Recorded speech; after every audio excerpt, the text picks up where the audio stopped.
Hello friends, welcome to my channel Belwal centre knowledge for all. आज हम लोग metals and non metals chapter को continue करेंगे और मैंने बोला था जैसे कि दो टॉपिक बचे हुए हैं इस चैप्टर से, एक्सट्रैक्शन और कोरोजन, तो उसको कंप्लीट करेंगे।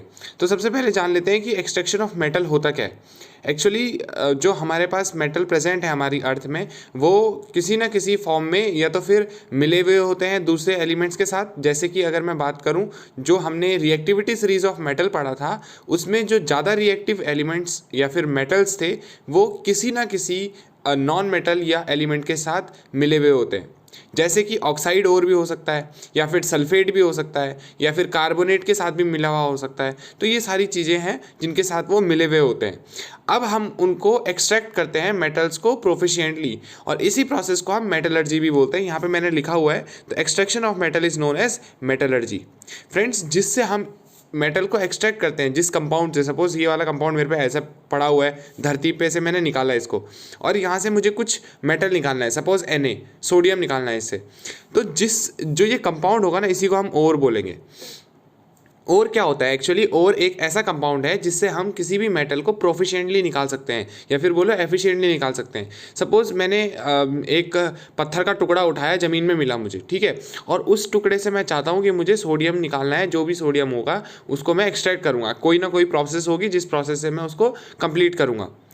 लेकिन अगर उसमें सोडियम की क्वांटिटी बहुत कम है, कुछ परसेंटेज ही है, तो फिर वो मेरे लिए ज़्यादा लाभदायक नहीं होगा, क्योंकि मेरे को बहुत सारी मेहनत करनी पड़ेगी, उसके बाद जाके मेरे को सोडियम मिलेगा। तो वो उसका ओर नहीं कहलाएगा। और क्या होता है, किसी भी मटेरियल का ओर वो होता है जिससे हम उसी एलिमेंट को अच्छे से और अच्छे क्वान्टिटी में, मतलब हम बोले एफिशिएंटली निकाल सकते हैं। जैसे कि यहाँ पर लिखा है मैंने सिन्नाबार, HgS, तो ये किसका और होता है, मरकरी का और होता है। मरकरी मतलब Hg का और होता है सिन्नाबार, ये सल्फाइड और है इसका।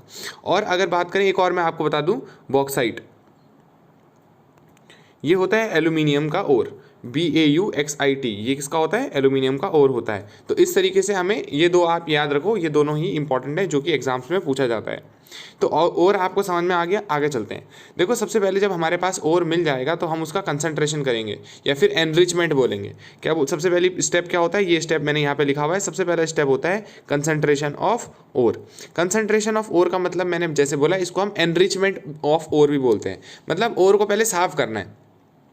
एक्चुअली जैसे हम पे मिट्टी वगैरह, मतलब कोई हमें पार्टिकल मिला, कोई कंपाउंड मिला, उसमें मिट्टी वगैरह लगी होगी, या फिर कोई ऐसी चीज़ें होंगी जो जैसे मैग्नेटिक सेपरेशन करते हैं हम कंसंट्रेशन में। तो फिर डिफरेंट डिफरेंट मेथड है हमको और को कंसंट्रेट करने का, या फिर उसमें से गैंग पार्टिकल हटाने का। कौन सा पार्टिकल, GANGUE, इस पार्टिकल को हटाने के लिए गैंग पार्टिकल बोलते हैं। फ्रेंड्स, ये अनवांटेड पार्टिकल्स होते हैं जो हमें नहीं चाहिए होते हैं। तो गैंग पार्टिकल्स हटाने के लिए हम कंसंट्रेशन ऑफ ओर या फिर एनरिचमेंट ऑफ ओर करते हैं। ये सारे के सारे मेटल्स के लिए होता है। जितने भी मेटल्स हमारे रिएक्टिविटी सीरीज में प्रेजेंट है, हमें सबके साथ ये करना पड़ता है। अब बात आती है और डिफरेंट डिफरेंट टाइप के हो सकते हैं और डिफरेंट डिफरेंट एलिमेंट के हो सकते हैं। देखो, सॉरी, मेटल्स बोलो या एलिमेंट्स एक ही चीज़ है। मेटल्स ऑफ हाई रिएक्टिविटी अलग होंगे, मेटल्स ऑफ मीडियम रिएक्टिविटी अलग होंगे, और मेटल्स ऑफ लो रिएक्टिविटी अलग होंगे। उनकी प्रोसेस, उनको और को एक्सट्रैक्ट करने की प्रोसेस और से मेटल को, वो भी अलग अलग होगी। क्यों होगा ऐसा, क्योंकि मेटल ऑफ हाई रिएक्टिविटी अलग है, मेटल ऑफ मीडियम रिएक्टिविटी अलग है, और मेटल ऑफ लो रिएक्टिविटी या नो रिएक्टिविटी अलग है। देखो, जो मेटल्स हाई रिएक्टिविटी के होंगे ना, किसी नॉन मेटल या फिर किसी अदर एलिमेंट के साथ मिक्स हो रखे होंगे। ऐसा क्यों होगा, क्योंकि उनकी रिएक्टिविटी बहुत ज़्यादा है। वो ऑक्सीजन प्रेजेंट है हमारे एटमॉस्फेयर में, वो ऑक्सीजन के साथ मिले हुए होंगे। लेकिन जो नॉन रिएक्टिव हैं या फिर वेरी लो रिएक्टिव हैं, वो क्यों मिले होंगे भाई किसी से। वो तो जैसे गोल्ड है, सिल्वर है, वो फ्री स्टेट में मिलते हैं। यहाँ पे मैंने लिखा है फाउंड इन नेटिव स्टेट। तो जो गोल्ड और सिल्वर है, प्लेटिनम है, ये नेटिव स्टेट में मिलता है। इसी तरीके से ये मिडल वाले हैं, लो मीडियम रिएक्टिविटी वाले हैं। लो रिएक्टिविटी कई बार क्या होता है, कॉपर और सिल्वर किसी सल्फाइड ओर के साथ मिल जाते हैं, तो फिर ये लो रिएक्टिविटी वाले एलिमेंट हैं। अब देखो, हमको करना क्या होता है, जो जितना ज़्यादा रिएक्टिव है, जैसे कि ऊपर पोटेशियम, सोडियम, इनकी हमें इलेक्ट्रोलिसिस करनी पड़ेगी। इलेक्ट्रोलिसिस के थ्रू रिडक्शन करते हैं। रिडक्शन क्या होता है, अच्छा देखो, मैंने क्या बोला, मैंने बोला कि ये किसी ना किसी एलिमेंट के साथ, जैसे कि नॉन मेटल के साथ मिले हुए होंगे। जैसे सोडियम है, सोडियम ऑक्साइड, Na2O होगा। अब इसमें से मुझे ऑक्सीजन हटाना है ना भाई, ऑक्सीजन हटाने की प्रोसेस को तो रिडक्शन बोलते हैं, रिमूवल ऑफ ऑक्सीजन। ऑक्सीडेशन क्या होता है, एडिशन ऑफ ऑक्सीजन, और रिडक्शन क्या होता है, रिमूवल ऑफ ऑक्सीजन। जब यहाँ से ऑक्सीजन गायब हो जाएगा उसके बाद मेरे पे सोडियम बचेगा, तो सोडियम मेरे पे मेटल, प्योर मेटल बचेगा। उसी तरीके से रिडक्शन करने के लिए हम इलेक्ट्रोलिसिस यहाँ यूज़ करते हैं, इलेक्ट्रोलिसिस। नीचे आए, नीचे देखें मीडियम रिएक्टिविटी वाले में रिडक्शन यूजिंग कार्बन, हम यहाँ पे कार्बन का यूज़ करके रिडक्शन करते हैं। देखो फ्रेंड्स, एक और तरीका होता है इसको रिड्यूस करने का, और वो तरीका है using displacement reaction. Displacement reaction के से भी हम इसको रिमूव कर सकते हैं, मतलब रिड्यूस कर सकते हैं। ऑक्सीजन को रिमूव करने के लिए हम डिस्प्लेसमेंट रिएक्शन भी यूज़ करते हैं। तो दो तरीके हो गए, एक तो डिस्प्लेसमेंट हो गया और एक हो गया आपका रिडक्शन यूजिंग कार्बन। तो ये दो तरीके हैं, आपको याद रखने हैं। अब देखते हैं कि क्यों हम इसमें जो ये वाला मेटल ऑफ हाई रिएक्टिविटी है इसमें हम रिडक्शन यूजिंग कार्बन क्यों नहीं कर सकते। आपने सोचा तो होगा भाई ऐसा क्यों हो रहा है कि हम यहाँ पे रिडक्शन यूजिंग कार्बन कर रहे हैं और यहाँ पे इलेक्ट्रोलिसिस कर रहे हैं, यहाँ पे ऑक्सीजन को हटाने के लिए कार्बन का यूज़ क्यों नहीं कर रहे हैं, या फिर डिस्प्लेसमेंट रिएक्शन का यूज़ क्यों नहीं कर रहे हैं।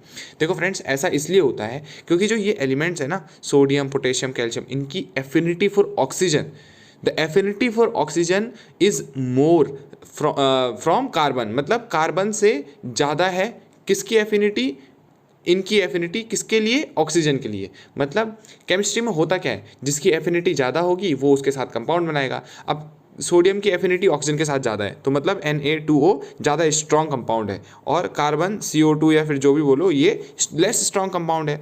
तो हम डायरेक्टली ये बोल सकते हैं ना भाई, कार्बन कैसे हटा देगा सोडियम से ऑक्सीजन को, नहीं हटा पाएगा क्योंकि affinity for oxygen is more.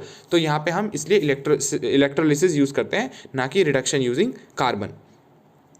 अब आगे चलते हैं। अब देखो यहाँ पे मैंने लिखा हुआ है, इसको इस तरीके से ही पढ़ेंगे। सबसे पहले हम देख लेते हैं मेटल्स ऑफ हाई रिएक्टिविटी कौन कौन से हैं। मेटल्स ऑफ हाई रिएक्टिविटी ऊपर जो होंगे उनके लिए किस तरीके से हम एक्सट्रैक्शन करेंगे, उनका क्या प्रोसेस होगा। सबसे पहले हम क्या करेंगे, इलेक्ट्रोलिसिस ऑफ मोल्टन ओर। सबसे पहले हम उनका इलेक्ट्रोलिसिस करेंगे।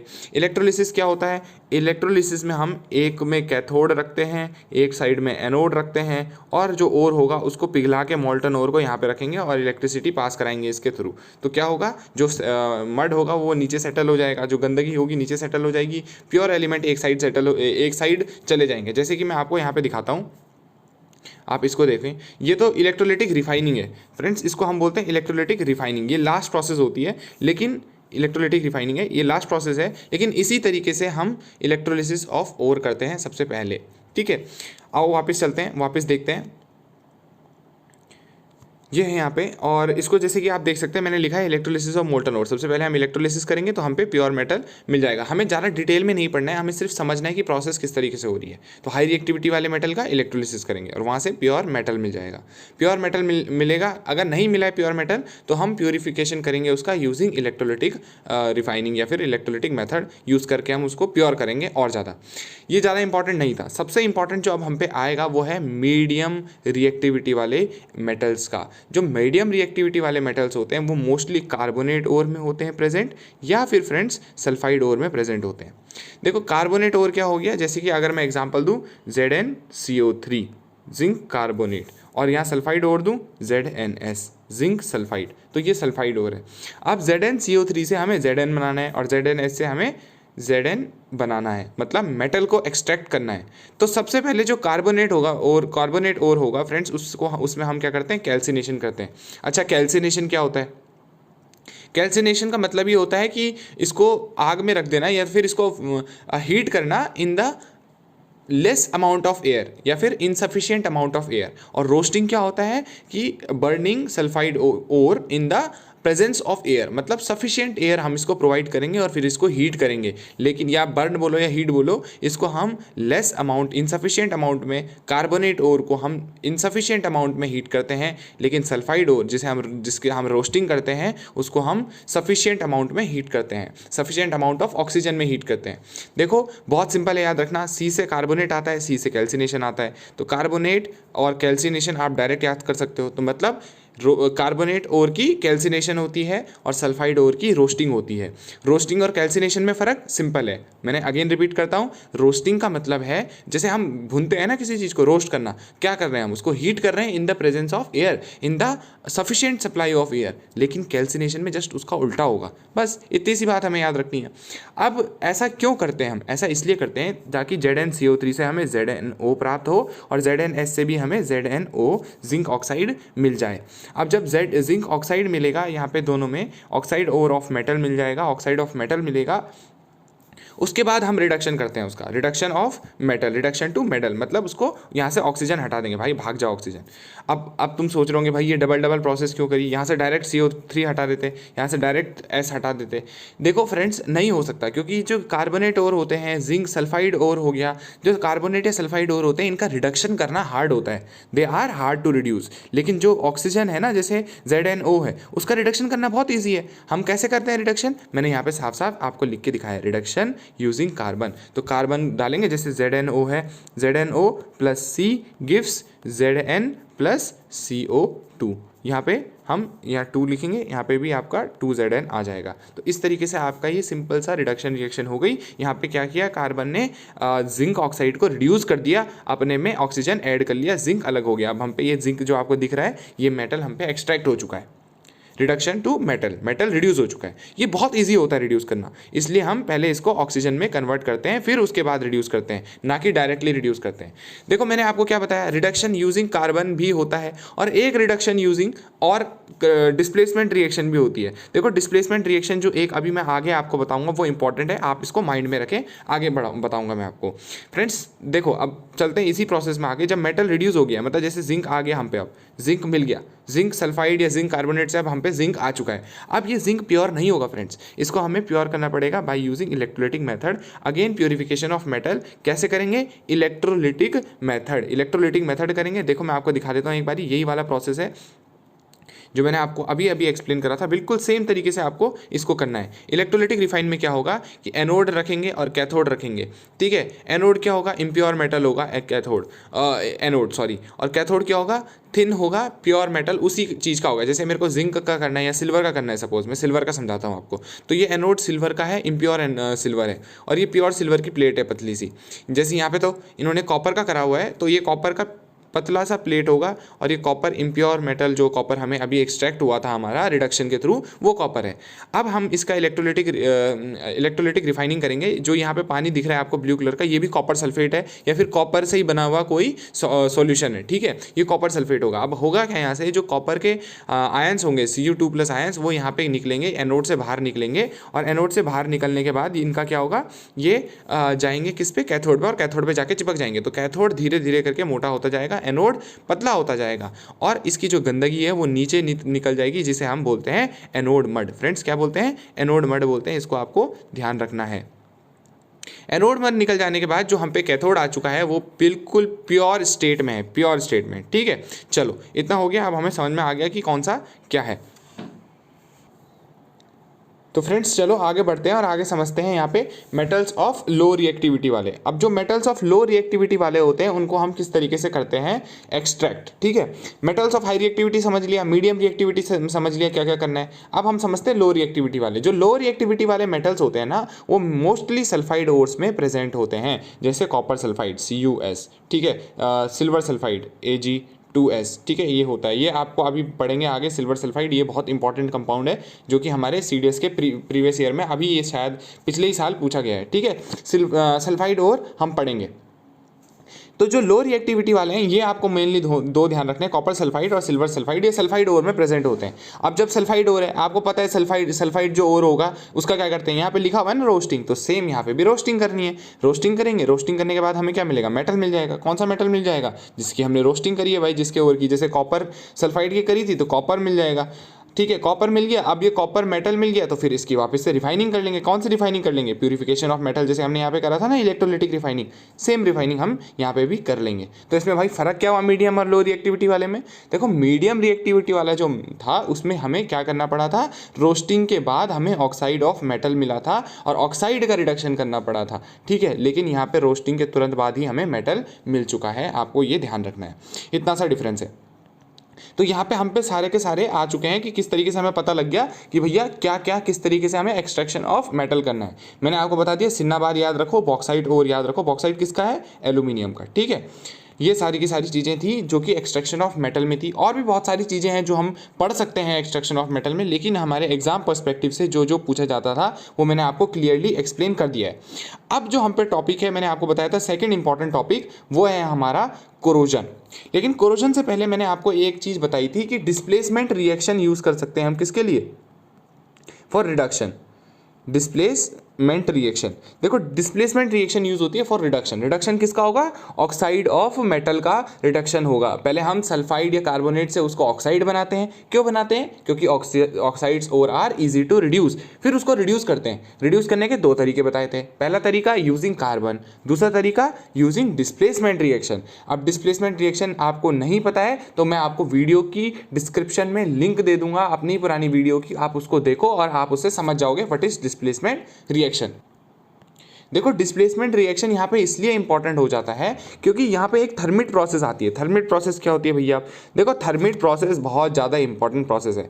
आपने कभी सुना है जब रेलवे ट्रैक होता है, रेलवे ट्रैक के बीच में कोई जगह छूट जाती है, ठीक है, तो उसको फिल करने के लिए क्या करते हैं? फिल करने के लिए हम थर्मिट प्रोसेस का यूज़ करते हैं फ्रेंड्स। थर्मिट प्रोसेस क्या होता है कि हम जो आयरन होता है ना, आयरन का और ऑक्साइड Fe2O3 आयरन ऑक्साइड में हम एल्यूमिनियम ऐड करते हैं। अब जब हम एल्यूमिनियम ऐड करेंगे, डिस्प्लेसमेंट रिएक्शन होती है ये, एल्यूमिनियम ऐड करेंगे तो ये इसमें क्या होगा? एल्यूमिनियम आयरन से ऑक्सीजन को डिस्प्लेस कर देगा, हटा देगा और ऑक्सीजन के साथ खुद चले जाएगा। तो क्या बना देगा? Al2O3 बना देगा और आयरन क्योंकि एक लो रिएक्टिव है वो हट जाएगा, वहाँ से लो रिएक्टिव मेटल है तो वो हट जाएगा। लेकिन ये रिएक्शन इतनी ज़्यादा एक्सोथर्मिक रिएक्शन होती है, इतनी ज़्यादा हीट निकलती है कि जो ये मेटल निकला है ना आयरन Fe, ये लिक्विड फॉर्म में निकलता है। कैसे फॉर्म में निकलता है? लिक्विड फॉर्म में, गले में, मोल्टन फॉर्म में निकलता है। मोल्टन फॉर्म में निकलता है तो बहुत बढ़िया हो गया। अब यहाँ पे हम मोल्टन फॉर्म में इसको डालेंगे और ये उसी शेप का बन जाएगा जिस शेप में हम इसको डालेंगे। थोड़ी देर बाद इसको, क्योंकि सेट हो जाएगा ना, थोड़ी देर बाद कड़क हो जाएगा। तो ये थर्मिट प्रोसेस होती है। थर्मिट प्रोसेस में कौन सा मेटल यूज़ हुआ फ्रेंड्स? थर्मिट प्रोसेस में हमारा एल्यूमिनियम मेटल यूज़ हुआ है जो कि हमने बाहर से डाला है। किस में डाला है?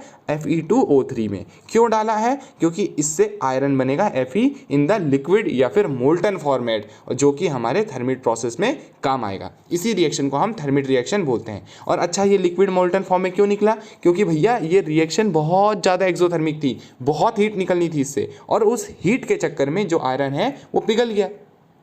बस यही है हमारी थर्मिट रिएक्शन, और यहाँ पे हमें आयरन प्योर मेटल मिल चुका है। तो ये भी एक तरीका था रिडक्शन ऑफ मेटल। ठीक है, कौन सा तरीका है? क्या बोलेंगे इसको? Using displacement reaction. चलो अब आगे बढ़ते हैं अपने नेक्स्ट पॉइंट, नेक्स्ट टॉपिक जो है हमारा कोरोजन। कोरोजन फ्रेंड्स ये इतना ज़्यादा इंपॉर्टेंट है क्योंकि मैं बोलूँगा भी नहीं कितना इंपॉर्टेंट है। आप अभी एग्जाम दे के आना और तब उसके बाद पता कर लेना आपकी कितना इंपॉर्टेंट है। 101% इन तीनों में से एक नंबर का तो आएगा ही आएगा, और हर बार आता है। क्या पूछेगा वो? पहले तो कोरोजन क्या होता है भैया? कोरोजन कुछ नहीं है, कोरोजन बहुत सिंपल सी चीज़ है। कोरोजन में ये होता है कि कोई जो प्योर मेटल है ना, उसमें कुछ ऐसी चीज़ चिपक जाएगी जिससे उसकी प्योरिटी खत्म हो जाएगी, कोरोजन हो जाएगा। लोहा देखा है?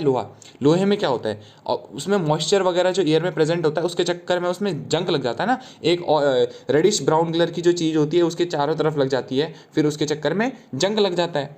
ठीक है, उसी को जंक बोलते हैं, उसी को रस्ट बोलते हैं। तो आयरन में रस्ट लगता है, किसके चक्कर में लगता है? मॉइस्ट एयर के वजह से लगता है। What is the cause? Moist air. अब पूछेगा भैया कॉपर जो है ना Cu, उसमें किसके वजह से होता है? कॉपर में होता है कार्बन डाइऑक्साइड के वजह से।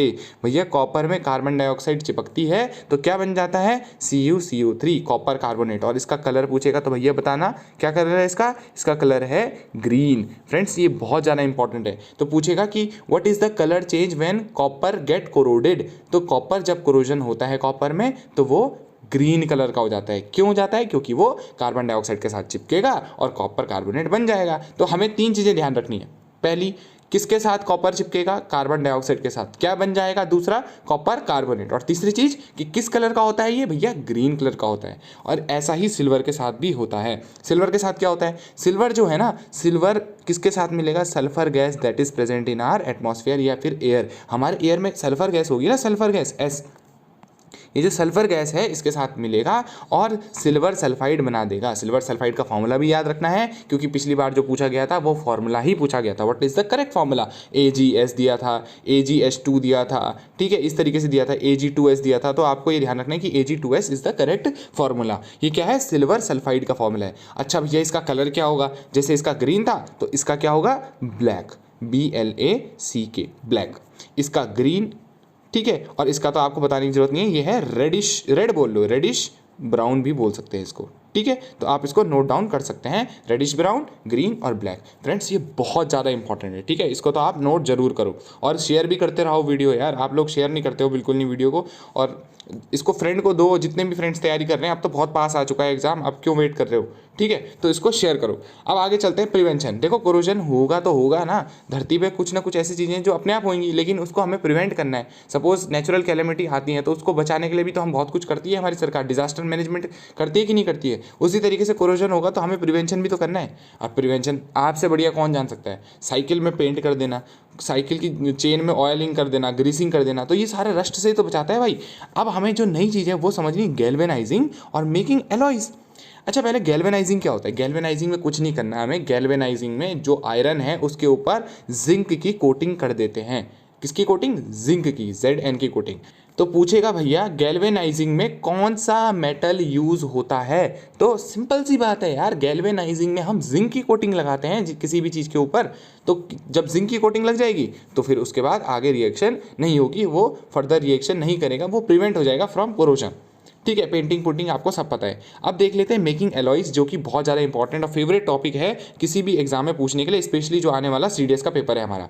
देखो जब एलॉय बनाते हैं, एलॉय क्यों बनाते हैं? क्योंकि किसी भी मेटल की कैरेक्टरिस्टिक जो हमें चाहिए उस हिसाब से बनानी पड़ती है। जैसे आपने देखा होगा हमारे घर में जो बर्तन यूज़ होते हैं, कैसे बर्तन यूज़ होते हैं? स्टेनलेस स्टील के बर्तन यूज़ होते हैं ना। स्टेनलेस स्टील के बर्तन क्यों यूज़ होते हैं? क्योंकि स्टेनलेस स्टील में जंग नहीं लगता है, तो इसलिए हम स्टेनलेस स्टील के बर्तन यूज़ करते हैं। तो सपोज आप स्टेनलेस स्टील कैसे बनता होगा, सोचो, खुद सोचो। उसमें भैया हम क्या करते हैं? एलॉयज बनाते हैं। और एलॉयज मतलब मिक्स करते हैं बहुत डिफरेंट एलिमेंट्स को, मेटल्स को, ताकि हमें डिज़ायर्ड उसकी क्वालिटी मिल पाए। जैसे कि आयरन, अगर आपको मैं इंटरेस्टिंग फैक्ट बताऊँ तो आपने सोचा होगा आयरन तो भैया लोहा है, लोहा तो बहुत हार्ड होता होगा, लेकिन एक्चुअली ऐसा नहीं है, बिल्कुल भी नहीं है। जो आयरन है ना वो बहुत सॉफ्ट होता है, आयरन इज सॉफ्ट, बट जब हम उसमें 0.05% कार्बन डाल देंगे तो वो हार्ड बन जाएगा, आयरन हार्ड हो जाता है। तो फ्रेंड्स आयरन को हार्ड करने के लिए हम क्या करते हैं? कार्बन का यूज़ करते हैं। कितना? 0.05% कार्बन। आगे देखें स्टेनलेस स्टील, जो लिखा है मैंने आपको अभी समझाया ना स्टेनलेस स्टील। भैया स्टेनलेस स्टील क्या होता है? देखो स्टेनलेस स्टील मैंने जैसे बताया बर्तनों में यूज़ होता है, ठीक है। और इस बर्तनों को यूज़ करने के लिए, जैसे ये आयरन है, आयरन में क्या करेंगे हम? निकल ऐड करेंगे, क्रोमियम ऐड करेंगे इन द फिक्स्ड क्वांटिटी। एक फिक्स्ड अमाउंट होता है जिसमें हम इसको ऐड करते हैं तीनों के तीनों को। अब आपने सोचा होगा कि भैया लोहा ले आओ, लोहे में निकल डाल दो, निकल के ऊपर से क्रोमियम डाल दो, ऐसे बन जाएगा? नहीं भैया, ऐसे नहीं होगा। पहले इन तीनों को मोल्टन फॉर्म में रखना पड़ेगा। मोल्टन मतलब पिघली हुई फॉर्म में, पिघले हुए फॉर्म में रखेंगे और इनको फिक्स्ड अमाउंट में ऐड करेंगे। फिर उसके बाद इनको सेटल होने देंगे ताकि कड़क हो जाए, और फिर क्या बनेगा? हम पे अच्छा खासा स्टेनलेस स्टील बर्तन मिलेगा हमें, जिसमें हम खाना खा सकते हैं, ठीक है, जो आसानी से जंग नहीं पकड़ता धुलने के बावजूद भी। फिर है गोल्ड। अब देखो गोल्ड की बात बताता हूँ मैं आपको। गोल्ड पहले से भी हम पढ़ते आ रहे हैं, गोल्ड तो कितनी सारी जगह क्वेश्चन में पूछता ही है। यहाँ भी पूछेगा, ये बोलेगा कि भाई ये बताओ कि गोल्ड जो होता है ना, 24 कैरेट गोल्ड, आपको पता है 24 कैरेट गोल्ड बहुत ज़्यादा सॉफ्ट होता है, इसको हम कुछ कर ही नहीं सकते 24 कैरेट गोल्ड का। तो हम क्या करते हैं? हम इसको 22 कैरेट बना देते हैं। 22 कैरेट का मतलब क्या होता है? 24 कैरेट गोल्ड क्या होता है? Pure gold. प्योर गोल्ड कितना कैरेट होता है? 24 कैरेट। आपको ये याद रखना है। अब देखो सपोज 22 कैरेट है, 22 कैरेट का मतलब क्या हो गया कि यहाँ पे 22 parts of gold plus 2 parts of other metals. Specially हम किसका यूज़ करते हैं? कार्बन का, या फिर सॉरी कॉपर का, या फिर सिल्वर का, ठीक है, Ag, ये कुछ भी यूज़ कर सकते हैं। तो इन दोनों को यूज़ करेंगे और ये क्या बन जाएगा? गोल्ड बन जाएगा, जो कि हार्ड होगा, ठीक है, हार्ड होगा। अब हम उसको यूज़ कर सकते हैं। 24 कैरेट जो प्योर होता है गोल्ड, उसको कहाँ यूज़ करेंगे भाई? वो तो पाउडर फॉर्मेट में, मतलब वो तो बिल्कुल भी सॉलिड नहीं होता है। अब हम देखते हैं आगे किसका? एमलगम। देखो एमलगम क्या होता है? आपने कई जगह सुना होगा कि सोडियम का अमलगम। अब सोडियम का अमलगम का क्या मतलब हुआ भाई? सोडियम का अमलगम का मतलब हुआ सोडियम के साथ हमने मरकरी को मिलाया, सिंपल। मरकरी के साथ कोई भी एनी अदर मेटल, कोई भी अदर मेटल बनाओगे तो अमलगम ही बनेगा। Amalgam of sodium, amalgam of potassium, different different amalgam होते हैं, ठीक है। अब आगे देखें, आगे देखेंगे तो ब्रास, ब्रास क्या होता है? कॉपर और जिंक का मिलाते हैं। ब्रोंज, ब्रोंज क्या होता है? कॉपर और टिन को मिलाते हैं। सोल्डर क्या होता है? सोल्डर होता है लेड और टिन को मिलाते हैं। फ्रेंड्स, ये स्पेशल एलॉयज़ हैं जो कि हमारे डे टू डे लाइफ में यूज़ होते हैं, इसलिए हमने इनको बनाया। तो फ्रेंड्स, ये था, मैंने आपको एक्सप्लेन कर दिया, ब्रास, ब्रोंज और सोल्डर सब बता दिया है, ठीक है। एक्सप्लेन कर दिया सब कुछ, कौन कौन से जो आपके एलॉयज़ है पूछे जाते हैं एग्जाम में, यही है सारे के सारे, ठीक है। इनके कंपोजिशन पूछ लेगा, लास्ट टाइम सोल्डर की कंपोजिशन पूछ ली थी, किस किस से बनता है, लेड और टिन से। तो आपको ये याद रखना है, एक एक नंबर पे पूछा जाएगा, आपको पता भी नहीं चलेगा कि हाँ यार इस वीडियो में पढ़ा था और ये तो गायब हो गया। अगर आप इनको ढंग से पढ़ोगे, इनके नोट्स बनाओगे और एक दो बार रिवाइज करोगे ना, तो इसको याद करना बहुत ईजी है। और मैं सिर्फ आपके लिए वही लिख के ला रहा हूँ जो कि एग्जाम में आता ही आता है और मोस्ट प्रोबेबली आ सकता है, जैसे कि थर्मेट प्रोसेस अभी तक नहीं आया है लेकिन आने के चांसेस बहुत ज़्यादा हैं इस बार। तो आप इन चीज़ों को याद करो, लिख के याद करो, ठीक है। और जो चीज़ समझ में नहीं आई, जैसे कि मैंने आपको बोला ही है, कमेंट सेक्शन पे आप जो भी अपने डाउट्स हैं उनको क्लियर कर सकते हैं। और वीडियो को शेयर करो अपने दोस्तों के साथ, सब्सक्राइब कर दो, जिन्होंने जो पहली बार वीडियो को देख रहे हैं वो सब्सक्राइब जरूर करो और नोटिफिकेशन बेल को ऑन कर दो, ताकि जो मैं रोज़ वीडियो बना रहा हूँ उसकी नोटिफिकेशन आपके पास सबसे पहले आए, आप उस वीडियो को देख पाएँ, ठीक है। अब एग्ज़ाम बहुत पास है, रिवाइज करते रहिए और जो मेरा मिशन है 25+ का, वो आप लोग जरूर कंप्लीट कर पाएंगे। फ्रेंड्स, तब तक के लिए बाय बाय, इतना ही, जय हिंद। और अगली वीडियो में मिलते हैं। और जैसा कि मैं हमेशा ही बोलता हूं,